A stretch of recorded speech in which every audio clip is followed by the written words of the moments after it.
Saludos Panamá, bienvenidos a la tercera temporada aquí de Hablando de Frente. Hoy estoy muy contento de volver a sus casas después de casi 3 semanas de haber estado fuera del aire porque las fechas coincidían con Navidad y Año Nuevo, pero por fortuna hoy estoy de nuevo y les agradezco a todos su sintonía. Recuerden que cuando no puedan sintonizarnos aquí a las 7:30 por Canal 21, siempre estamos en las redes de Next TV y en las redes de Vallarino Panamá de YouTube, donde pueden ver y compartir también el programa, que también lo agradezco. Hoy yo quiero empezar el programa con algo de positivismo dentro de lo que estamos viviendo. De hecho, en el último programa que hicimos el año pasado, a pesar de estar en fechas navideñas, habíamos anticipado, y no porque nosotros seamos ningunos gurús para poder anticipar, sino porque las estadísticas así lo mostraban, que íbamos a estar en un momento dado difícil en donde íbamos a estar teniendo muchas muertes al día. Sin embargo, se da pues la noticia de que las vacunas van a venir aquí durante las próximas 2 semanas. Debemos estarlas teniendo aquí en Panamá y debe iniciar de inmediato la labor de vacunación, y eso sí es buena noticia. No solamente es una buena noticia en materia de salud, es también una muy buena noticia en materia de económica, en materia social y todo lo que implica, porque es lo único que empieza a normalizar las cosas. Y aquí me voy a gastar 3 minutos porque tengo un tema que es demasiado interesante el día de hoy, demasiado importante, más que interesante diría yo, y es una ley de extinción de dominio que se va a discutir. Y esa ley de extinción de dominio significa que de repente le pueden quitar su casa, sus bienes, su plata y todo lo que se le pueda ocurrir en un momento dado al Ministerio Público, y en unos minutos les digo cómo. Fíjense, yo estoy tratando de navegar dentro de aguas en donde tenemos que fomentar un poco el positivismo, ¿verdad? Y el positivismo porque yo veo que todas las noticias hay un grupo de gente, y de hecho creo que lo voy a identificar parejo con las huestes del expresidente Juan Carlos Varela, que porque son sus seguidores, son sus grupos, son los mismos medios que lo apoyaban, que lo único que venden es desgracia, todo está mal, lo que sea que está ocurriendo está mal. Cuando el presidente hizo una aseveración y dijo las vacunas vienen dentro de los próximos 90 días, lo primero que sacaron en todos los titulares, el presidente dice que la vacuna no viene hasta dentro de 90 días, cosa que era falso. Él había dicho dentro del primer trimestre, dentro de esos 90 días se tienen. Aquí cuando se dijo que el pago se había hecho el día 23 de diciembre, empiezan a discutir que si se hizo el 23 o se mandó a hacer el 23 o el 28 y que si alguien estaba mintiendo con eso. 23 de diciembre cayó aquí en Panamá un miércoles y después vinieron los días libres del 24, el 25 que eran jueves y viernes, 26 y 27, sábado y domingo. Por supuesto la efectividad de los pagos inicia en el 28. Pero hay gente que le gusta es sembrar desgracia. De alguna manera eso los hace sentir mejor y tratan de propiciar conductas en la población para que la gente claramente resienta lo que por supuesto que van a resentir, que es estar encerrado, el no tener una situación cómoda en su trabajo, económica, estar golpeados psicológicamente. Entonces es muy fácil ponerse a sembrar el odio. Yo quiero felicitar a la canciller Moines por la clase de contestación que le dio a una periodista en este país. Que la periodista lo que hace es preguntarle sobre audios que están recorriendo en las redes. Y la canciller, con un toque de elegancia muy fino, esa mujer, iba a decir esta pelada porque es joven, pero lo hago con el mayor respeto, le contestó con una fineza para decirle, mire, yo no me voy a referir a este tema de un audio porque yo supongo que usted entiende que yo no debo sacar esto de un audio, sino debería ser de una noticia. Es decir, no es un hecho, sino algo que usted saca de un audio para tratar de alguna manera. Pero le contesto, el ex canciller Alejandro Ferrer no renunció por nada vinculado a la vacuna. No. Eso no tiene nada que ver con eso. Segundo, no hubo ninguna compañía intermediaria entre medio de las vacunas. Y es que si la hubiera, Y yo le pido aquí a la propia Pfeiffer que salga a hacer las aclaraciones, porque por supuesto que no hubo nunca ningún tipo de intermediarios. Entonces, hay gente que incluso resiente, y yo sé porque hay gente que tiene disgusto en este momento con el presidente de la República. Y hay gente que me dice a mí, ¿por qué defiendes al presidente de la República? Yo no defiendo al presidente de la República porque es amigo o no es amigo. Al presidente lo defiendo porque yo creo legítimamente que hay una persona tratando de pelear contra las más difíciles circunstancias que ha tenido un presidente posiblemente en toda la historia republicana. Y creo que realmente lo está haciendo con buen corazón. Que va a tener equivocaciones, yo he tenido 500 a lo largo de esta pandemia y como 1000 veces más de eso antes de la pandemia. Pero llevar un país con la mitad de tu personal, con la mitad de los recursos, que teniendo este tema de salud, teniendo complicaciones de seguridad, teniendo toda una serie, no es fácil. Entonces, yo soy de las personas que cuando yo veo a un amigo, veo a una persona que yo aprecio, que lo están golpeando injustamente, hay gente que se suma a compartir esas noticias y le es más fácil y claro, no le van a pegar juntos, pero a mí me pegan junto con esa persona. Y porque yo legítimamente creo en lo que está haciendo. En el momento que no compartamos algo, lo voy a hacer público y de hecho ustedes van a ver ahora más tarde en este programa porque hay algunas cosas que en efecto no comparto, pero definitivamente que no es el ambiente que se está regando dentro del país y que está tratando de provocar situaciones como las que ayer se dieron en Washington en el Capitolio americano. Es decir, azuzar a la gente que ya está cansada y tratar de provocarles algo adicional. Miren, si aquí hay que reclamarle a alguien, si usted siente hoy día que usted está encerrado de más en su casa, ¿usted sabe por qué estamos encerrados? Porque no hay camas en los hospitales para la gente. Entonces, porque no hay en este momento lugar donde poner a más personas si se llegaran a infectar en este momento. Entonces yo casi que les voy a conseguir para compartir a ustedes el número de teléfono del señor Varela para que ustedes lo llamen. Porque si aquí se hubiera dado la ciudad hospitalaria, aquí hay otra, y de hecho hoy hablaba con un amigo en Miami, en donde allá sí, claro que se han dado restricciones, pero como ellos tienen capacidad hospitalaria, pues han podido mantener muchas de las actividades y así muchos países en el mundo. Pero aquí hubo una bestia, un animal con ropa, un subnormal, que agarró y dijo, hay un negociado dentro de la ciudad hospitalaria. Y a ver, veamos, pausa. Vamos a suponer que encontró de verdad que hubiese un negociado en la ciudad hospitalaria.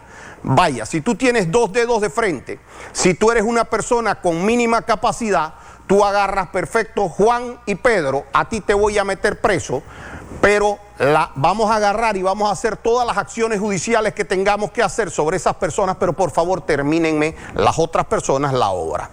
Si a mí me dicen que hay determinadas cuestiones en la ley que pueden hacer que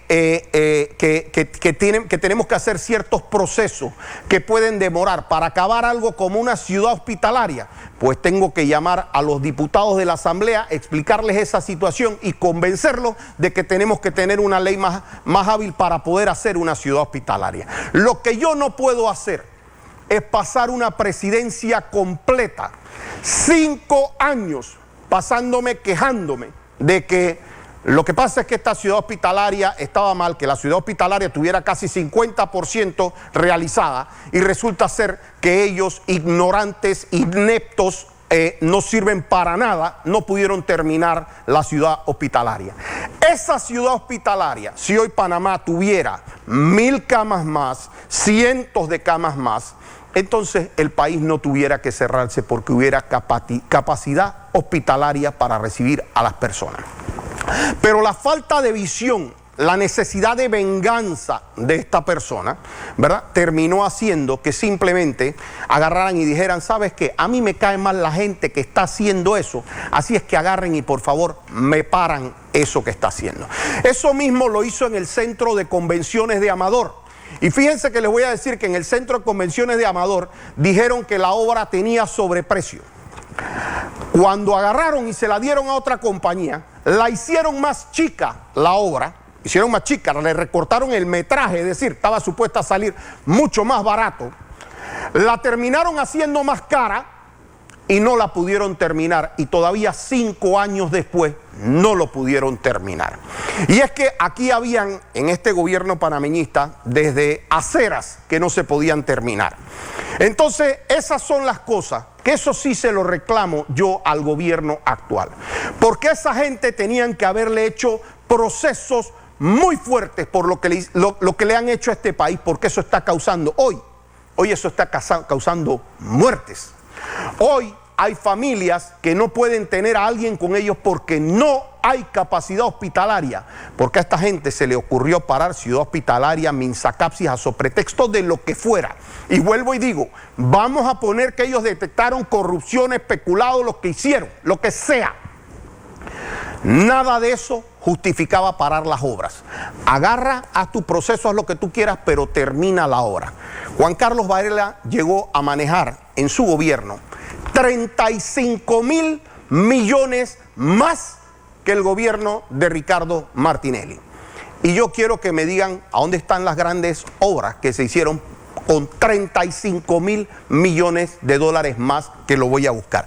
Yo quiero tocar varios temas, y entre eso les iba a tocar un tema de la Autoridad Marítima de Panamá, para que vean que incluso cuando es un tema de copartidarios de uno también les voy a dar por encima.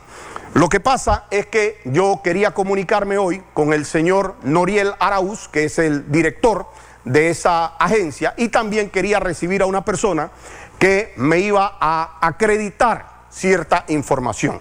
Pero ténganlo por seguro que si no es en este programa, porque no tengo el tiempo, porque quiero referirme al tema de la extinción de dominio, y desde ya le aviso al señor Noriel Araúz que no solamente es que lo invito a concederle una entrevista, sino que va a ser estilo contrainterrogatorio, para que podamos sacar toda la verdad de lo que yo he recibido hoy, que está ocurriendo en la Autoridad Marítima de Panamá, que no es una institución para estar teniendo ni dueños ni para estar eliminando competencias. Entonces, esta semana, que yo espero que me reciba, porque le voy a hablar sobre lo que he recibido, para que él tenga la posibilidad de darme su posición de lo que está ocurriendo en la entidad, entonces, pues en las otras semanas me estaré refiriendo a eso.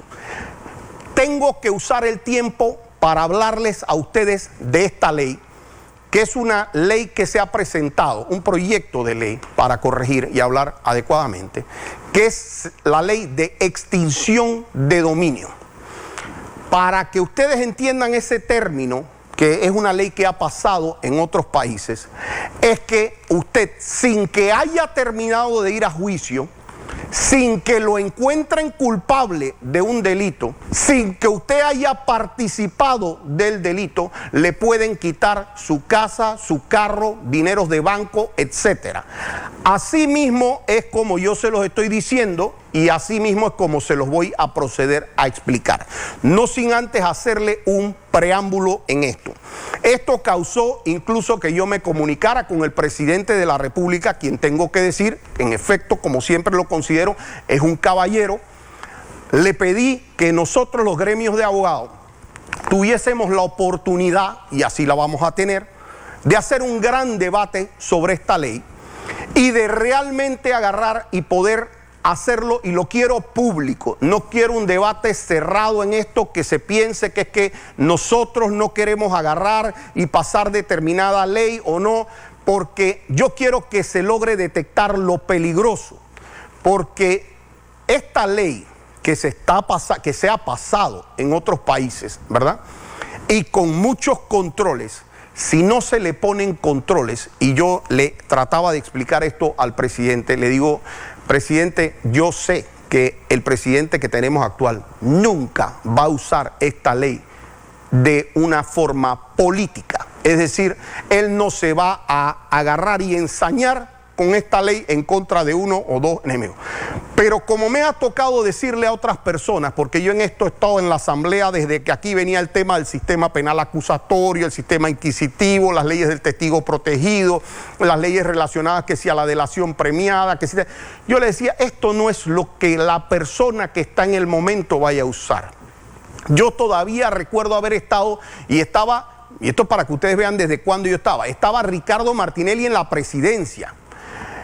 Estaba Ana Belfont como procuradora y recuerdo haber tenido una reunión con ella en la que participó la diputada Zulay. En ese momento Zulay no era diputada, y yo le explicaba a Ana Belfont que yo no tenía ninguna duda de la integridad de ella, de cómo iba a usar esta ley de crimen organizado, en la cual, entre otras cosas, se ponía la famosa reserva del expediente, que no le enseñan el expediente a los abogados. Y yo le decía, procuradora, lo que a mí me preocupa de esta ley es que usted en un año, usted no es la procuradora. Pero más allá, vamos a poner que usted es la procuradora.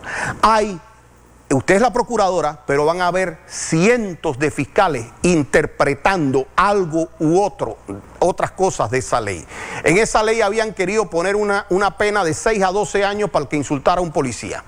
Entonces, ¿qué pasa? Que ella me decía, entre las cosas que decía, eso es, por supuesto, si amenazan a un policía y cuestiones dentro de temas de crimen organizado. Yo le decía, eso es cómo lo interpretan.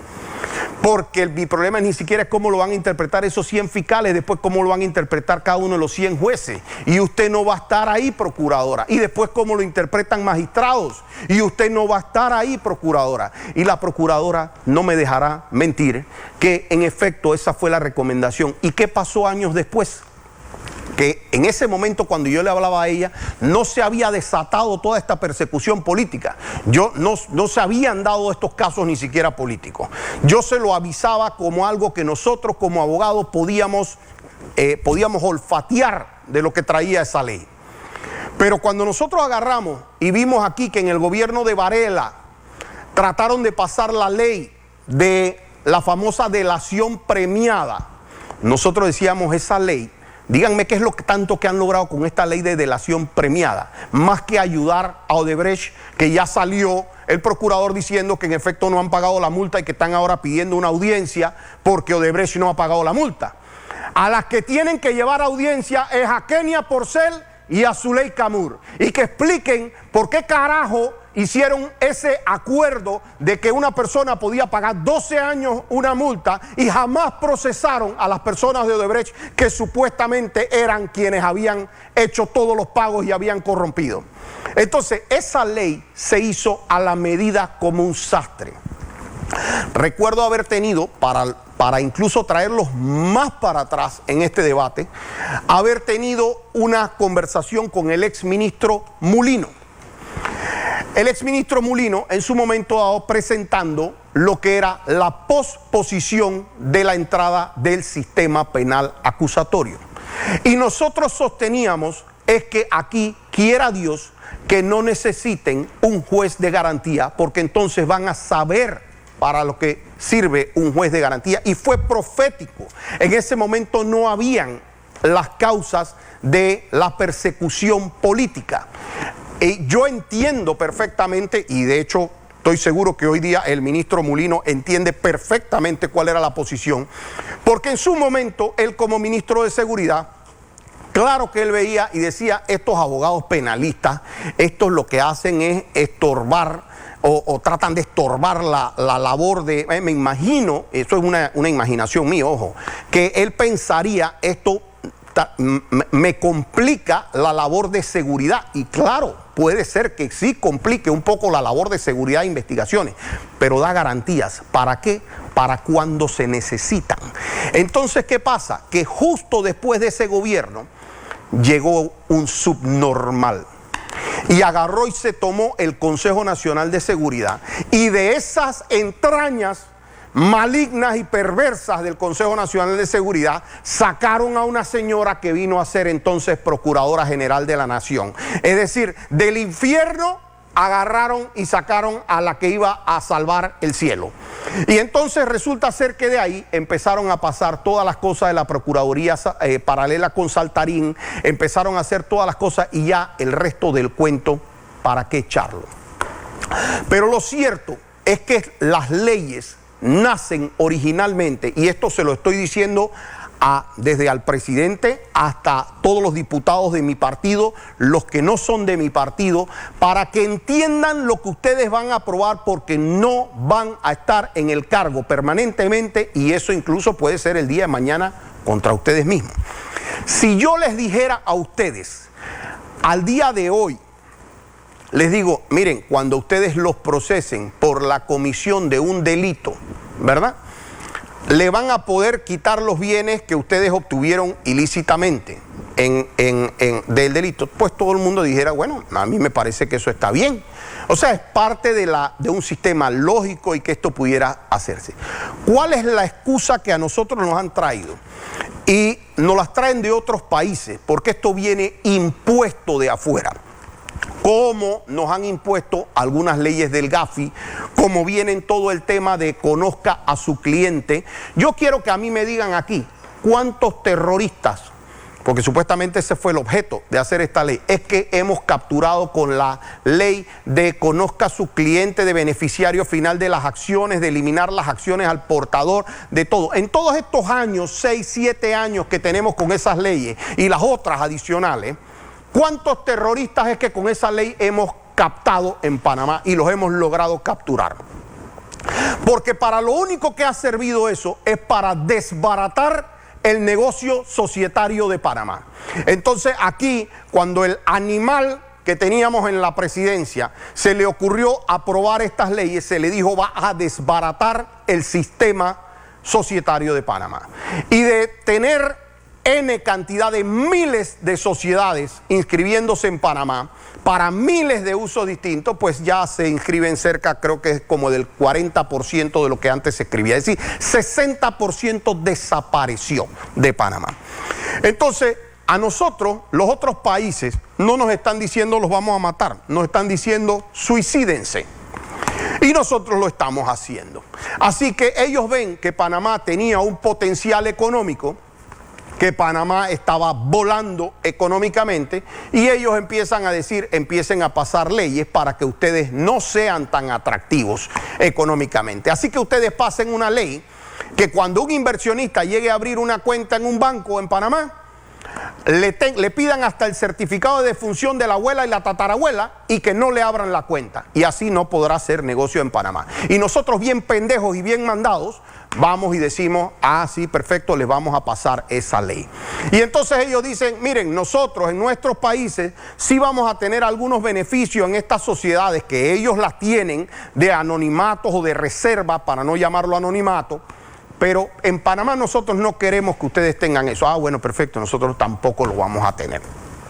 Y entonces vienen con todas estas distintas leyes que le vamos haciendo caso al Gafi, porque es que si no nos meten en la lista negra, en la lista gris, en la lista medio blanca, en la lista de cuestiones. Y yo he tenido toda suerte de discusiones en la asamblea, y ustedes saben cuáles son. Cuando me pasaron cuando aquí pasaron la ley de blanqueo de capitales, producto de delitos tributarios, que lo pasó también el anterior querido expresidente. Y la verdad que yo a veces soy medio ingrato, porque la gente dice, la verdad que ese fue el mejor presidente para los abogados penalistas de Panamá, porque la verdad que puso a hacer negocio a los abogados penalistas, sí puso a hacer, pero una reverenda desgracia para un montón de familias, gente que uno conocía, para el país, para todo. Entonces, por supuesto que ni con lo bien que a uno le fue profesionalmente, uno puede querer a eso.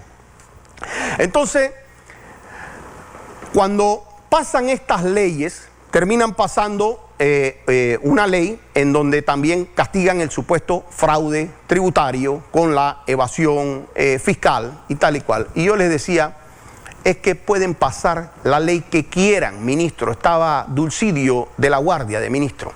Usted puede pasarla y nos van a sacar de la lista, y al mes y medio nos vuelven a meter en la lista y nos dicen que quieren más cosas.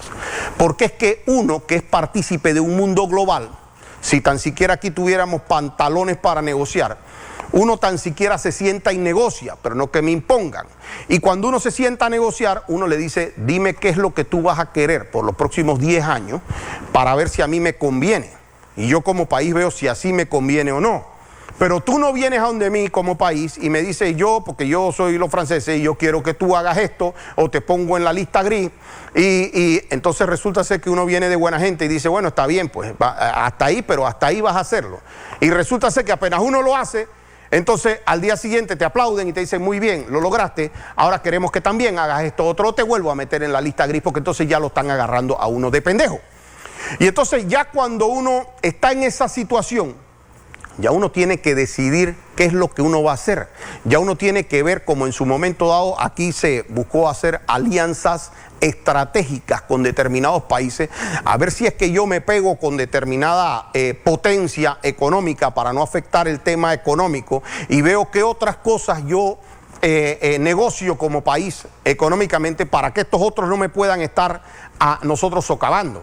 Y entonces tendré que pasar una ley. Si Francia empieza a neciar sobre un tema de sus franceses que ya le están ayudando a ellos con todo el tema de ellos piden información, se les manda, pero nada es suficiente. Entonces hay que pasar una ley que diga todo lo que venga de Francia, ni pregunto. Traigan toda la freaking plata que quieran, porque ya nos están haciendo. Los barcos del canal, sí, tenemos neutralidad del canal, pero yo también tengo discreción para chequearlo antes de que entre al canal. Así que no sé, pues los barcos franceses demorarán 6 años en pasar por el canal. Y aquí hay que empezar a ponerse un poco fuerte.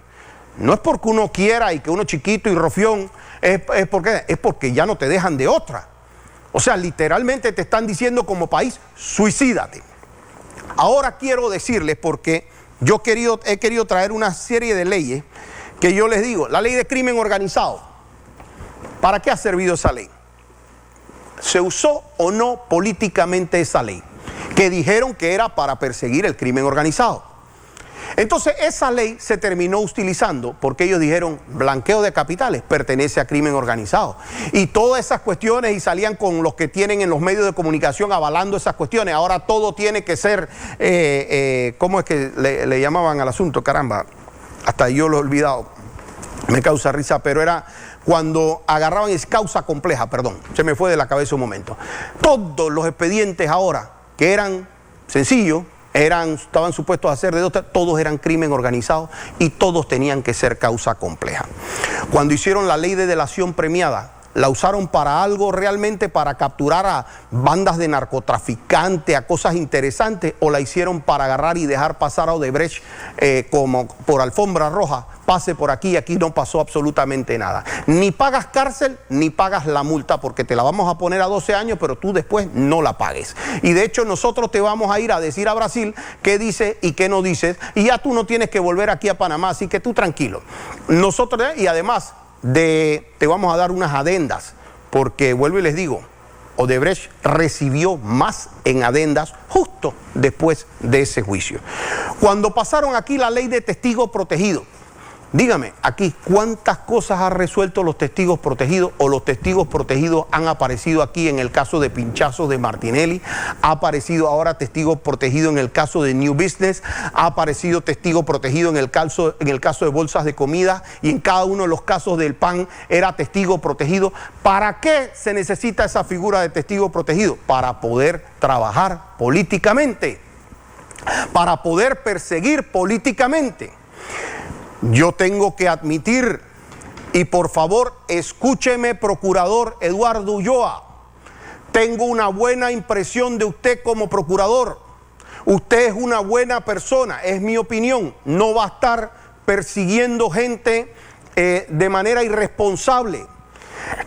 Ricky Abud, que está en el Consejo de Seguridad, no es un picuiro. Nito Cortizo no es un Varela. Pero Dios nos agarre persinado que vuelva a llegar una persona como Varela ahora con esta ley de extinción de dominio. ¿Y qué dice esa ley de extinción de dominio que han pasado en otros países y que pretenden pasar en Panamá? Que si algún bien suyo, entiéndase que usted se lo tiene alquilado a una persona, Y usted muchas veces tiene que invertir la prueba, es decir, usted tiene que probar que usted no sabía de esas cosas. Pero un bien suyo, porque usted se lo alquila a alguien, termina vinculado con alguna actividad ilícita, a usted le pueden quitar su bien. Si usted de alguna manera recibió dinero de alguien que fue investigado y ese dinero se mezcló en su cuenta y usted no puede aclarar en debida forma a ese dinero, no solamente le van a quitar eso, le van a quitar la cuenta. Pero óigase bien, porque aquí es donde yo creo que viene la confusión. No crea que es que a usted lo tienen que juzgar y usted tiene que tener la oportunidad de agarrar y usted dice, si yo salgo inocente del caso, pues yo termino recuperando mis bienes o haciendo esto. No. Según las leyes estas de extinción de dominio, usted puede salir inocente del caso, porque en un proceso aparte ellos deciden sobre sus bienes. Pero óigase bien también las cosas que proponen esto. A pesar de que usted no haya sido juzgado, como es más fácil para el Estado administrar, entonces ellos pueden venderle todos sus bienes. Ellos agarran su carro, su casa, su ganado, lo que sea, y se lo venden. Y entonces ellos, que son muy buenos administrando, ellos agarran y terminan diciendo, lo que pasa es que yo no voy a ponerme a administrar un helicóptero o una cosa, así que véndanlo. Y como ellos no saben vender, lo venden en lo que termine saliendo. Y si usted termina saliendo inocente, no del caso penal, de ese ya le digo, usted puede salir inocente del caso penal, igual en este proceso aparte, a usted le quitan sus bienes, se lo venden, pero usted tiene supuestamente derecho a defenderse en un juicio que es completamente desigual. Pero en ese proceso, si usted logra salir inocente, entonces por lo que a ellos se le ocurrió vender sus cerdos, sus gallinas, sus vacas, su carro, ¿verdad? En un remate, que todos sabemos lo que se gana en los remates, entonces eso es lo que agarran y le dan a ustedes.